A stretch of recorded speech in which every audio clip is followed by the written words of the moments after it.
ঈদুল আজহা উপলক্ষে পশু হৃষ্টপুষ্ট করছেন মানিকগঞ্জের খামারিরা। পশুকে খাওয়ানো হচ্ছে ঘাস, ভুসি, খোল, খড়সহ নানা প্রাকৃতিক খাবার।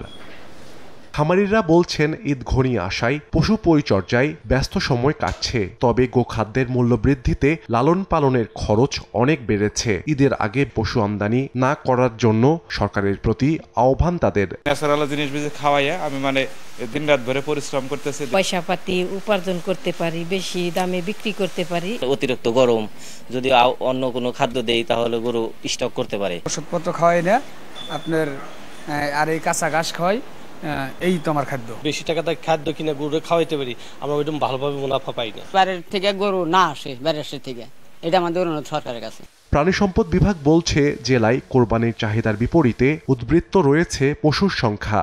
জেলায় 30,977টি পশু উদ্বৃত্ত রয়েছে। কোনোভাবেই যেন স্টেরয়েড সহ বিভিন্ন ধরনের খাদ্য উপকরণ যেগুলি দ্বারা মাংসের কোয়ালিটি নষ্ট হয়ে যায় সে সমস্ত বিষয়ে যেন খাবার না প্রদান করা হয়। প্রাণী সম্পদ অধিদপ্তরের তথ্য মতে মানিকগঞ্জে 13,295টি খামারে ঈদুল আজহার জন্য 83,104টি পশু প্রস্তুত করা হচ্ছে।